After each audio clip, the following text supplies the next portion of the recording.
Hello and welcome to the Sean of the South podcast. I'm Sean Dietrich, and for the next few minutes, I'd like to share a little something that I hope makes you laugh, or brings you hope, or just makes your day a little bit better.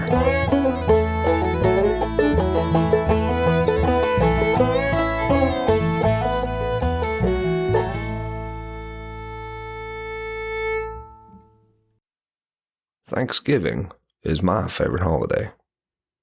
Yeah, I know most folks would choose Christmas as their favorite, but not me. Namely, because I was a chubby kid, and we chubby kids preferred our holidays to center around cholesterol. See, in my family, the ladies would start preparing many days in advance for the big calorie party.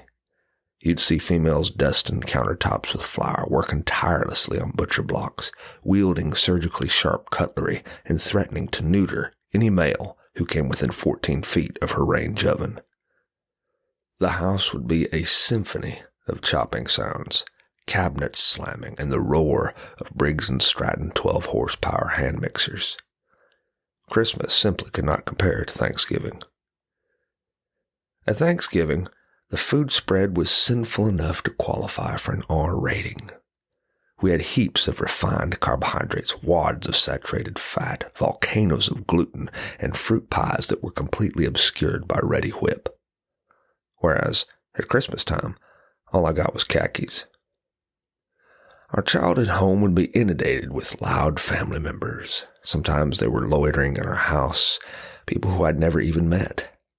"Come say hi to your Cousin Hilda," my mother would say, matting my hair with her own spit.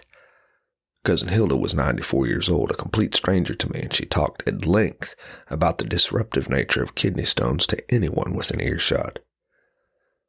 All day, the walls of our house would throb with the sounds of human voices, and even though our family was decidedly dysfunctional, it was pretty fun. My uncle would sit on a sofa, reading the newspaper, sipping Pabst, yelling at kids, and he did this even though his kids were, for example, in their late 40s. Other uncles and male cousins would hang out in the driveway trying to look masculine.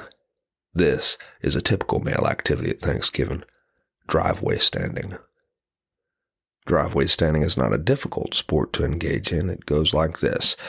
While one guy does something important, such as staring beneath the hood of his 77 Ford Pinto, other men stand at a distance with their hands on their hips, offering manly suggestions and occasionally spitting. This is 97% of being a man.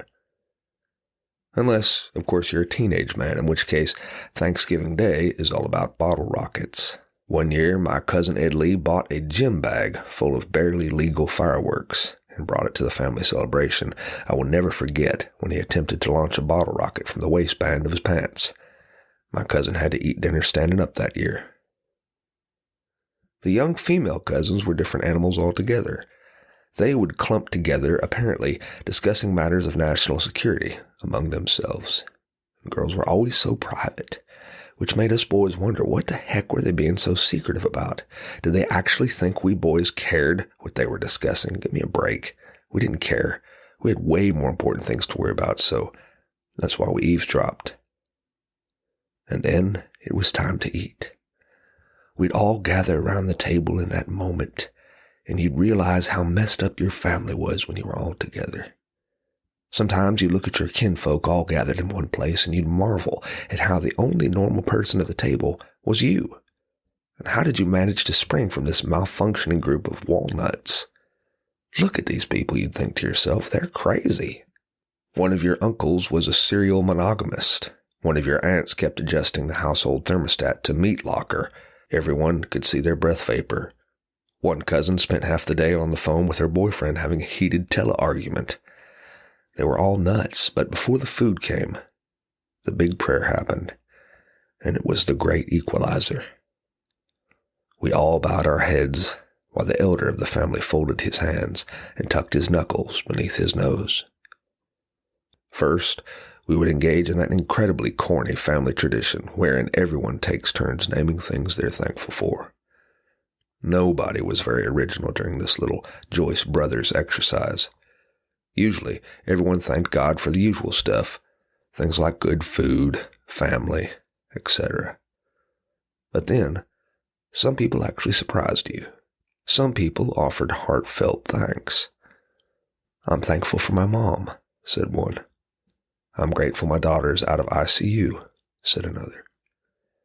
And then the patriarch would pray aloud, and it would move you.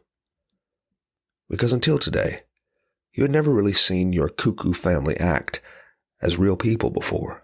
So while the head of the family would utter prayers for all, including the souls who left us and those who were sick among us, the air in the room would change. Aunts would sniffle, uncles cleared throats, and mothers blew noses loudly, and some of us dabbed our eyes. Because at this moment you could somehow feel connected to something other than yourself, something bigger than yourself. Because today was more than just a holiday. This was about something much deeper than food. Today was about understanding that even though you belonged to this messed up group of humans, these were your messed up humans. And when everything goes wrong in life, sometimes these humans are the only ones you will have left. By the time everyone said amen, you knew without a doubt that Christmas had nothing on Thanksgiving.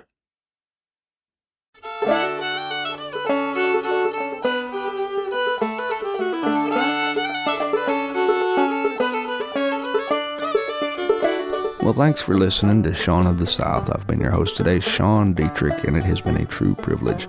To find out anything more about what I do, you can visit SeanDietrich.com, or for those who are not particularly good spellers, you can visit SeanOfTheSouth.com, and there you can find out all sorts of information that you didn't know you didn't need to know about me. And while you're there, I hope you take the time to drop me a line. Tell me what's important to you. Tell me what's going on in your life. I'd like to hear it. And in case anyone hadn't told you today already, I love you. Now go say that to somebody else. Have a great day.